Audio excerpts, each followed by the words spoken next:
முக்கிய செய்திகள். எம்பிக்களை மரியாதை குறைவாக நடத்துவதாக ஜெகதீப் தங்கர் மீது குற்றச்சாட்டு. பதவி நீக்கம் செய்வதற்கான தீர்மானம் கொண்டுவர எதிர்க்கட்சிகள் முடிவு.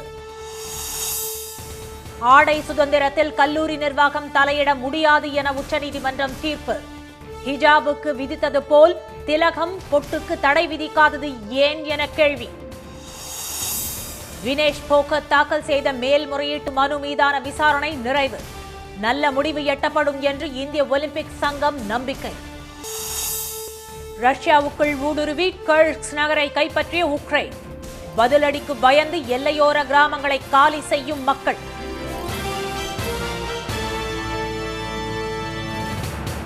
வணக்கம். வணக்கம். உறுப்பினர்களை மரியாதை குறைவாக நடத்தும் மாநிலங்களவை தலைவர் திரு ஜெகதீப் தன்கரை பதவி நீக்கம் செய்வதற்கான தீர்மானத்தை கொண்டுவர எதிர்க்கட்சிகள் முடிவு செய்துள்ளதாக தகவல்கள் வெளியாகியுள்ளன. மாநிலங்களவையில் பாஜக எம்பி திரு கன்ஷியாம் திவாரி எதிர்க்கட்சித் தலைவர் திரு மல்லிகார்ஜுன கார்கே குறித்து தெரிவித்த கருத்தால் இருவருக்கும் இடையே கடும் வாக்குவாதம் நடைபெற்றது. இந்த விவகாரத்தில் திரு திவாரிக்கு ஆதரவாக அவைத் தலைவர் திரு ஜெகதீப் தன்கர் செயல்பட்டதாக எதிர்க்கட்சிகள் குற்றம் சாட்டினர். இந்த விவகாரம் குறித்து தமது கருத்தை தெரிவிக்க சமாஜ்வாதி கட்சி எம்பி திருமதி ஜெயா பச்சன் எழுந்தார். அவரை அவைத் தலைவர் திருமதி ஜெயா அமிதாப் பச்சன் என்று அழைத்தார். அப்போது பேசிய திருமதி ஜெயா பச்சன் அவைத் தலைவரின் தொனி ஏற்கத்தக்கதாக இல்லை என்று ஆட்சேபம் தெரிவித்தார். இதனால் அவையில் காரசார விவாதம் ஏற்பட்டது. Jaya Amitabh Bachchan is the last speaker on this point. Please, ma'am. Sir, मैं जया अमिताभ बच्चन ये बोलना चाहती हूँ, मैं कलाकार हूँ, बॉडी लैंग्वेज समझती हूँ, एक्सप्रेशन समझती हूँ, और सर मुझे माफ करिएगा मगर आपका टोन जो है is not acceptable. We are colleagues, sir. You may be sitting on the chair. Jaya ji, take your seat. Take your seat. Take your seat. Take your seat. மூத்த உறுப்பினரை சினிமா பிரபலம் என எவ்வாறு அழைக்கலாம் என்று எதிர்க்கட்சி உறுப்பினர்கள் அவைத் தலைவருக்கு எதிர்ப்பு தெரிவித்தனர். இதைத் தொடர்ந்து திரு ஜெகதீப் தன்கருக்கு எதிராக முழக்கமிட்டு அவர்கள் வெளிநடப்பு செய்தனர். பின்னர் செய்தியாளர்களிடம் பேசிய திருமதி ஜெயா பச்சன் உறுப்பினர்களை மரியாதை குறைவாக நடத்தும் அவைத் தலைவர் திரு ஜெகதீப் தன்கர் மன்னிப்பு கோர வேண்டும் என்று வலியுறுத்தினார்.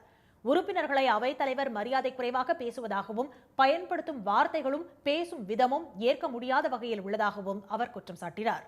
இந்நிலையில் திரு ஜெகதீப் தன்கரை பதவி நீக்கம் செய்வதற்கான தீர்மானத்தை கொண்டுவர எதிர்க்கட்சிகள் திட்டமிட்டுள்ளன. 60 எம்பிக்கள் இந்த தீர்மானத்தில் கையெழுத்திட்டுள்ளதாகவும் எதிர்க்கட்சி தலைவர் மற்றும் மற்ற கட்சிகளின் தலைவர்களும் தீர்மானத்தில் கையெழுத்திடுவது குறித்து இன்னும் முடிவெடுக்கவில்லை என்றும் கூறப்படுகிறது. இதனிடையே முன்கூட்டியே நாடாளுமன்ற இரு அவைகளும் தேதி குறிப்பிடாமல் நேற்று ஒத்திவைக்கப்பட்டன. இதன் பிறகு மக்களவைத் தலைவர் திரு ஓம் பிர்லா அளித்த தேநீர் விருந்தில் பிரதமர் திரு மோடி, எதிர்க்கட்சி தலைவர் திரு ராகுல் காந்தி, திருமதி கனிமொழி உள்ளிட்ட எதிர்க்கட்சி தலைவர்கள் மற்றும் திரு ராஜ்நாத் சிங், திரு அமித் ஷா உள்ளிட்டோர் கலந்து கொண்டனர். இஸ்லாமிய மாணவிகள் ஹிஜாப் அணியக்கூடாது என மும்பை கல்லூரி விதித்த ஆடை கட்டுப்பாட்டுக்கு உச்சநீதிமன்றம் தடை விதித்துள்ளது. ஹிஜாப், நகாப், புர்கா, தொப்பி உள்ளிட்டவற்றை மாணவிகள் அணியக்கூடாது என மும்பையைச் சேர்ந்த என்ஜி ஆச்சாரியா மற்றும் டி.கே. மராத்தா கல்லூரிகள் ஆடை கட்டுப்பாடு விதித்திருந்தன. இந்த உத்தரவை எதிர்த்து 9 மாணவிகள் மும்பை உயர்நீதிமன்றத்தில் வழக்கு தொடர்ந்தனர். வழக்கை விசாரித்த நீதிபதிகள் மனுதாரர்களின் ஆடை தேர்வு சுதந்திரம் மற்றும் வெளிப்பாடு பாதிக்கப்படாத வகையில் கல்லூரி வளாகத்துக்குள் ஆடை கட்டுப்பாட்டை விதிப்பதில் தவறில்லை என்று தீர்ப்பு வழங்கினர். இதனை எதிர்த்து உச்சநீதிமன்றத்தில் மாணவிகள் தாக்கல் செய்துள்ள மனுக்கள் நீதிபதிகள் திரு சஞ்சீவ் கண்ணா, திரு சஞ்சய் குமார் ஆகியோர் முன்பு நேற்று விசாரணைக்கு வந்தது.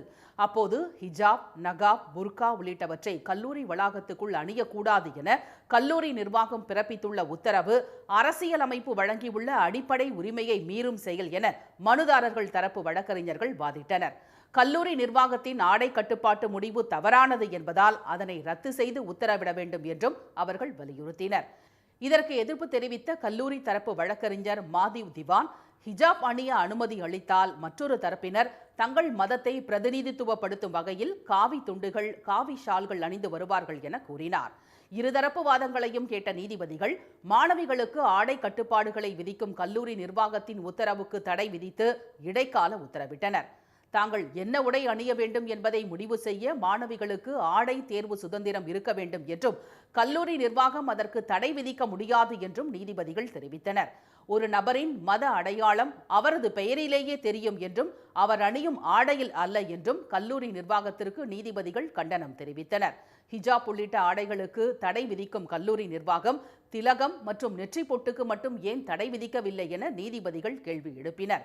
வகுப்பறை மற்றும் கல்லூரி வளாகத்துக்குள் புர்கா அணியக்கூடாது என தெளிவுபடுத்திய நீதிபதிகள் கல்லூரி வளாகத்துக்குள் காவி துண்டுகள், காவி ஷால்கள் அணியலாம் என்பன உள்ளிட்ட உத்தரவுகளை கல்லூரி நிர்வாகம் பிறப்பிக்க கூடாது என கல்லூரி தரப்பு வழக்கறிஞரிடம் நீதிபதிகள் அறிவுறுத்தினர். விரிவாக பதிலளிக்க கல்லூரி நிர்வாகத்துக்கு உத்தரவிட்ட நீதிபதிகள் விசாரணையை நவம்பர் 18ஆம் தேதிக்கு ஒத்திவைத்தனர். பாரிஸ் ஒலிம்பிக் மல்யுத்த இறுதிப் போட்டியில் தகுதி நீக்கம் செய்யப்பட்டதை எதிர்த்து இந்திய வீராங்கனை வினேஷ் போகத் தாக்கல் செய்த மேல்முறையீட்டு மனு மீது விசாரணை முடிந்த நிலையில் நல்ல முடிவு எட்டப்படும் என்று இந்திய ஒலிம்பிக் சங்கம் நம்பிக்கை தெரிவித்துள்ளது. மகளிர் 50 கிலோ எடை பிரிவில் இறுதிப் போட்டிக்கு வினேஷ் போகத் முன்னேறிய நிலையில் போட்டிக்கு முன்பு நடத்தப்பட்ட உடல் எடை பரிசோதனையில் அவரது எடை 100 கிராம் அதிகமாக இருப்பது தெரியவந்தது. இதையடுத்து உடல் எடையை காரணம் காட்டி அவர் தகுதி நீக்கம் செய்யப்பட்டார். மல்யுத்த போட்டியில் தங்கம் வெல்வார் என்று எதிர்பார்க்கப்பட்ட வினேஷ் போகத் தகுதி நீக்கம் செய்யப்பட்டது ஒட்டுமொத்த நாட்டையே சோகத்தில் ஆழ்த்தியது. தகுதி நீக்கத்தால் மனமுடைந்த வினேஷ் போகத் மல்யுத்த போட்டியில் இருந்து விலகுவதாக வேதனையுடன் தெரிவித்தார். வினேஷ் போகத் தகுதி நீக்கம் செய்யப்பட்டது தொடர்பாக உலக மல்யுத்த சம்மேளனத்திடம் இந்திய ஒலிம்பிக் சங்கம் கடுமையான எதிர்ப்பை தெரிவித்தது. ஆனால் விதிமுறையை மாற்ற முடியாது என்று சம்மேளனம் திட்டவட்டமாக மறுத்துவிட்டது. இதையடுத்து விளையாட்டுக்கான நடுவர் நீதிமன்றத்தில் மேல்முறையீடு செய்த வினேஷ் போகத் கியூபா வீராங்கனையுடன் வெள்ளிப் பதக்கத்தை பகிர்ந்தளிக்குமாறு கோரிக்கை விடுத்தார்.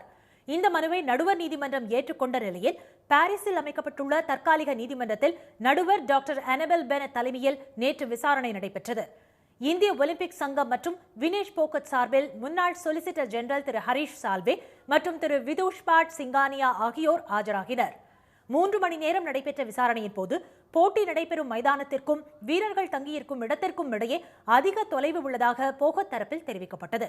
மேலும் குறுகிய நேரத்தில் அடுத்தடுத்த போட்டிகள் இருந்ததால் நிர்ணயிக்கப்பட்ட அளவுக்கு உடல் எடையை குறைக்க முடியவில்லை என்று விளக்கம் அளிக்கப்பட்டது. விசாரணை முடிந்த நிலையில் ஒலிம்பிக் போட்டிகள் நிறைவு பெறுவதற்கு முன்பு இது குறித்த முடிவு அறிவிக்கப்படும் என்று தகவல்கள் தெரிவிக்கின்றன. வினேஷ் போகத் வழக்கில் நல்ல முடிவு கிடைக்கும் என்று இந்திய ஒலிம்பிக் சங்கம் நம்பிக்கை தெரிவித்துள்ளது. ரஷ்யாவுக்குள் 30 கிலோமீட்டர் தூரம் ஊடுருவிய உக்ரைன் படைகள் கர்ஸ்க் நகரை கைப்பற்றியுள்ள நிலையில் பதிலடியாக உக்ரைன் மீது ரஷ்யா நடத்திய தாக்குதலில் 14 பேர் பலியானார்கள். நாட்டோ அமைப்பில் உக்ரைன் சேர எதிர்ப்பு தெரிவித்து 2022ஆம் ஆண்டு அக்டோபர் முதல் அந்நாட்டின் மீது ரஷ்யா தாக்குதல் நடத்தி வருகிறது. உக்ரைனின் பல நகரங்கள் ரஷ்ய தாக்குதலில் உருக்குலைந்துள்ளன. பதிலடியாக உக்ரைனும் மேற்கு நாடுகளின் உதவியுடன் ரஷ்யா மீது தாக்குதல் நடத்தி வருகிறது. இந்நிலையில் ரஷ்யாவின் தென்மேற்கில் உள்ள முக்கிய நகரங்களில் ஒன்றான கர்ஸ்க் பகுதிக்குள் 1000க்கும் மேற்பட்ட உக்ரைன் ராணுவத்தினர் திடீரென ஊடுருவி அதனை தங்கள் கட்டுப்பாட்டுக்குள் கொண்டு வந்துள்ளனர். உக்ரைன் படைகள் நடத்திய தாக்குதலில் ரஷ்ய ராணுவ வீரர்கள் சென்ற 10க்கும் மேற்பட்ட லாரிகள் தீக்கிரையாக்கப்பட்டு அதில் இருந்த வீரர்கள் உயிரிழந்தனர். சுல்ஜா என்ற நகரத்தையும் தங்கள் வீரர்கள் கைப்பற்றியுள்ளதாக உக்ரைன் வீடியோ வெளியிட்டுள்ளது. இரு நாடுகளுக்கும் இடையே 2 ஆண்டுகளை எட்டப்போகும் போரில் உக்ரைன் நடத்திய மிகப்பெரிய தாக்குதல் இது என்று கருதப்படுகிறது. இதையடுத்து கர்ஸ்க் பகுதியில் அவசர நிலை பிரகடனம் செய்த ரஷ்யா உக்ரைனின் காஸ்டியன்டைனிவ்கா நகரில் உள்ள பல்பொருள் அங்காடி மீது ஏவுகணை தாக்குதல் நடத்தியது. இதில் அந்த கட்டடம் தீப்பற்றி எரிந்ததில் 14 பேர் பலியானார்கள், 35 பேர் காயமடைந்தனர். ரஷ்யா கடும் தாக்குதலை நடத்தும் என்பதால் கர்ஸ்க் எல்லையில் வசிக்கும் 20,000க்கும் மேற்பட்ட உக்ரைன் மக்களை உடனடியாக பாதுகாப்பான இடங்களுக்கு செல்லுமாறு அந்நாட்டு அரசு உத்தரவிட்டுள்ளது.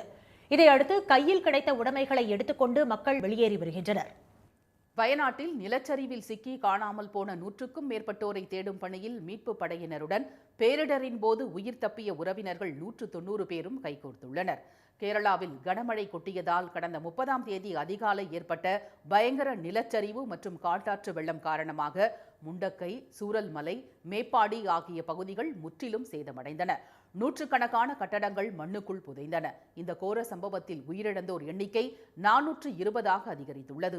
அனைத்து உடல்களும் கூராய்வு செய்யப்பட்டு 178 உடல்கள் உறவினர்களிடம் ஒப்படைக்கப்பட்டதுடன் அடையாளம் தெரியாத 233 உடல்கள் அடக்கம் செய்யப்பட்டதாக மாநில அரசு கூறியுள்ளது. இந்நிலையில் காணாமல் போன 100க்கும் அதிகமானோரை தேடும் பணி இன்று 11வது நாளாக தொடர்கிறது. மீட்பு படையினருடன் உயிர் தப்பிய உறவினர்கள், நண்பர்கள் என 190 பேர் இணைந்து தேடும் பணியில் ஈடுபட்டுள்ளனர். தெரிவித்துள்ளனர். இதனிடையே சுச்சிபாரா அருவி பகுதியில் 4 உடல்களை வனத்துறையினர் கண்டெடுத்துள்ளனர். நிலச்சரிவால் பலர் பாதிக்கப்பட்டுள்ளதால் பாரம்பரிய ஓணம் கொண்டாட்டங்கள் ரத்து செய்யப்படுவதாக அறிவித்துள்ள கேரள அரசு வீடுகளில் எளிமையான முறையில் பண்டிகையை கொண்டாடுமாறு கேட்டுக் கொண்டுள்ளது. முகாம்களில் தங்கியுள்ள குடும்பங்களுக்கு தலா 10,000 ரூபாய் வழங்கப்படும் என்று அரசு அறிவித்துள்ளது. இதனிடையே வயநாட்டில் நிலச்சரிவால் பாதிக்கப்பட்ட பகுதிகளை இன்று பார்வையிட வரும் பிரதமர் திரு மோடி முகாம்களில் தங்கியுள்ள பாதிக்கப்பட்ட மக்களை சந்தித்து ஆறுதல் கூறவுள்ளார். பிரதமர் வயநாடு செல்வதை வரவேற்று நன்றி தெரிவித்துள்ள எதிர்க்கட்சித் தலைவர் திரு ராகுல் காந்தி பாதிக்கப்பட்ட பகுதிகளை நேரில் பார்த்த பிறகு இதனை தேசிய பேரிடராக அறிவிப்பார் என்று நம்புவதாக கூறியுள்ளார். எத்தனை சர்வாதிகார சட்டங்களை உருவாக்கி எதிர்க்கட்சித் தலைவர்களை சிறையில் அடைத்தாலும் அம்பேத்கரின் அரசியலமைப்பு சட்டம் அவர்களை பாதுகாக்கும் என சிறையில் இருந்து வெளிவந்துள்ள முன்னாள் டெல்லி துணை முதலமைச்சர் திரு மணீஷ் சிசோடியா தெரிவித்துள்ளார். டெல்லி அரசின் மதுபான கொள்கை முறைகேடு வழக்கில் ஜாமீன் கோரி ஆம் ஆத்மி கட்சியின் மூத்த தலைவரும் முன்னாள் துணை முதல்வருமான திரு மணீஷ் சிசோடியா உச்சநீதிமன்றத்தில் மனு தாக்கல் செய்திருந்தார். இந்த வழக்கில் நேற்று தீர்ப்பளித்த நீதிபதிகள் திரு பி.ஆர். கவாய் மற்றும் திரு கே.வி. விஸ்வநாதன் ஆகியோர் அமலாக்கத்துறை மற்றும் சிபிஐ தொடர்ந்த 2 வழக்குகளிலும் அவருக்கு நிபந்தனை ஜாமீன் வழங்கி உத்தரவிட்டனர். இதைத் தொடர்ந்து டெல்லி திஹார் சிறையில் 17 மாதங்களாக அடைக்கப்பட்டிருந்த திரு மணீஷ் சிசோடியா நேற்று மாலை சிறையில் இருந்து வெளியே வந்தார். அப்போது மழையில் நனைந்தபடி அங்கு காத்திருந்த ஆம் ஆத்மி கட்சி நிர்வாகிகளை பார்த்து கைகளை உயர்த்தி தமது மகிழ்ச்சியை அவர் பகிர்ந்து கொண்டார். ஆம் ஆத்மி கட்சியினர் மலர்களை தூவி வாழ்த்து கோஷங்களை எழுப்பி அவரை உற்சாகமாக வரவேற்றனர்.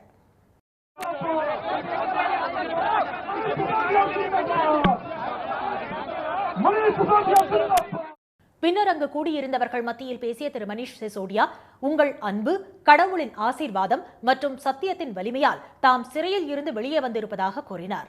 எத்தனை சர்வாதிகார சட்டங்களை உருவாக்கி எதிர்க்கட்சித் தலைவர்களை சிறையில் அடைத்தாலும் அம்பேத்கரின் அரசியலமைப்பு சட்டம் அவர்களை பாதுகாக்கும் என்றும் அவர் தெரிவித்தார். அரசியலமைப்பு சட்டத்தின் இந்த அதிகாரத்தின் மூலம் முதலமைச்சர் திரு அரவிந்த் கெஜ்ரிவாலும் சிறையில் இருந்து வெளியே வருவார் என்று தாம் உறுதியளிப்பதாகவும் திரு மணீஷ் சிசோடியா கூறினார். தமிழகத்தில் அடுத்த 3 நாட்களுக்கு 10 மாவட்டங்களில் கனமழை பெய்யும் என்று சென்னை வானிலை ஆய்வு மையம் தெரிவித்துள்ளது. சென்னை, காஞ்சிபுரம், செங்கல்பட்டு, திருவள்ளூர், பொன்னேரி, ஆவடி உள்ளிட்ட இடங்களில் இரவு நேரங்களில் பெய்யும் மழையால் அப்பகுதிகளில் குளிர்ச்சியான சூழல் நிலவியது. மதுராந்தகம் மற்றும் சுற்றுப்பகுதிகளில் கொட்டிய கனமழையால் சாலைகளில் தண்ணீர் பெருக்கெடுத்து ஓடியது. விழுப்புரம், திருக்கோவிலூர், செங்கம் உள்ளிட்ட பகுதிகளில் பெய்த மழையால் அப்பகுதி விவசாயிகள் மகிழ்ச்சியடைந்தனர். மரக்காணம், கல்பாக்கம் ஆகிய பகுதிகளில் இடி மின்னலுடன் அரை மணி நேரம் மழை பெய்தது. மதுரையில் 1 மணி நேரம் வெளுத்து வாங்கிய கனமழையால் செல்லூர், தெப்பக்குளம், SS காலனி, பெரியார் பேருந்து நிலையம், அண்ணாநகர் உள்ளிட்ட இடங்களில் சாலைகள் குளம் போல மாறின. இதனால் வாகனங்கள் நீரில் ஊர்ந்து சென்றன.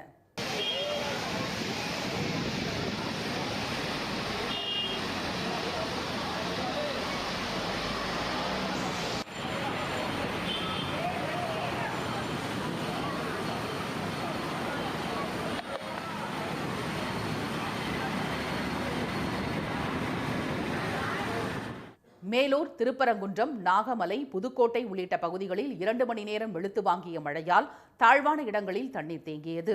கிருஷ்ணகிரி மாவட்டம் வேப்பனஹள்ளி, நாச்சிக்குப்பம், நேரலகிரி உள்ளிட்ட இடங்களில் பலத்த காற்றுடன் பெய்த கனமழை பகலில் கொளுத்திய வெயிலுக்கு ஆறுதலாக அமைந்தது. புதுச்சேரியில் நேற்றிரவு 2 மணி நேரத்தில் 15 சென்டிமீட்டர் கனமழை வெளுத்து வாங்கியதால் முதலியார்பேட்டை, லாஸ்பேட்டை, திருக்கனூர், நெல்லித்தோப்பு உள்ளிட்ட இடங்களில் சாலைகள் வெள்ளக்காடாக மாறின. தாழ்வான பகுதிகளில் உள்ள வீடுகளுக்குள் மழைநீர் புகுந்தது. கனமழை காரணமாக இன்று பள்ளிகளுக்கு புதுச்சேரி அரசு விடுமுறை அறிவித்துள்ளது. இதற்கிடையே மேற்கு திசை காற்றின் வேக மாறுபாடு காரணமாக தமிழகம் மற்றும் புதுச்சேரியில் இன்று ஒரு சில இடங்களில் மிதமான மழையும், கோவை, நீலகிரி, தேனி, திண்டுக்கல், தென்காசி, நெல்லை, குமரி, மதுரை, சிவகங்கை, ராமநாதபுரம், தூத்துக்குடி, புதுக்கோட்டை, தஞ்சாவூர் மாவட்டங்களில் ஓரிரு இடங்களில் நாளை கனமழையும் பெய்யும் என்று சென்னை வானிலை ஆய்வு மையம் தெரிவித்துள்ளது. சென்னை எழும்பூரில் இருந்து தென் மாவட்டங்களுக்கு செல்லும் விரைவு ரயில்கள் வரும் 15, 16 மற்றும் 17ஆம் தேதிகளில் தாம்பரம் ரயில் நிலையத்தில் நிற்காது என்று தெற்கு ரயில்வே அறிவித்துள்ளது. தாம்பரம் ரயில் நிலையத்தில் விரிவாக்கப் பணிகள் நடைபெற்று வருகின்றன. இதனால் கடற்கரை முதல் செங்கல்பட்டு வரையிலான மின்சார ரயில் சேவையிலும் மாற்றம் செய்யப்பட்டுள்ளன. கூடுவாஞ்சேரியில் இருந்து செங்கல்பட்டு வரையிலும், பல்லாவரத்தில் இருந்து கடற்கரை வரையிலும் மின்சார ரயில்கள் இயக்கப்படுகின்றன. இந்நிலையில் வரும் 15, 16 மற்றும் 17ஆம் தேதிகளில் எழும்பூர் ரயில் நிலையத்தில் இருந்து தென் மாவட்டங்களுக்கு செல்லும் விரைவு ரயில்கள் தாம்பரத்தில் நிற்காது என்றும் அதற்கு பதிலாக மாம்பலம் ரயில் நிலையத்தில் ரயில்கள் நின்று செல்லும் என்று தெற்கு ரயில்வே அறிவித்துள்ளது. அதுபோல தென் மாவட்டங்களில் இருந்து வரும் ரயில்கள் தாம்பரம் ரயில் நிலையத்தில் நிற்காது என்றும் அதற்கு பதிலாக மாமல்லம் ரயில் நிலையத்தில் விரைவு ரயில்கள் நின்று செல்லும் என்றும் ரயில்வே நிர்வாகம் தெரிவித்துள்ளது. மீண்டும் முக்கிய செய்திகள். எம்பிக்களை மரியாதை குறைவாக நடத்தும் மாநிலங்களவை தலைவர் ஜெகதீப் தன்கரை பதவி நீக்கம் செய்வதற்கான தீர்மானத்தை கொண்டுவர எதிர்க்கட்சிகள் முடிவு செய்துள்ளன. இஸ்லாமிய மாணவிகள் ஹிஜாப் அணியக்கூடாது என மும்பை கல்லூரி விதித்த ஆடை கட்டுப்பாட்டுக்கு உச்சநீதிமன்றம் தடை விதித்துள்ளது. பிரேசில் நாட்டு விமானம் தரையில் விழுந்து தீப்பற்றி எரிந்ததில் அதில் பயணம் செய்த 62 பேரும் உயிரிழந்தனர். இத்துடன் இந்த செய்திகள் நிறைவடைகின்றன. மீண்டும் சன் டிவியில் செய்திகள் மாலை 6 மணிக்கு. செய்திகளை உடனுக்குடன் தெரிந்து கொள்ள சன் நியூஸ் தொலைக்காட்சியை பாருங்கள். வணக்கம். வணக்கம்.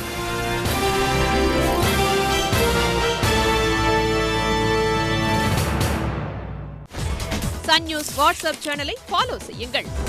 QR கோடை ஸ்கேன் செய்து சன் நியூஸோடு இணைந்திருங்கள்.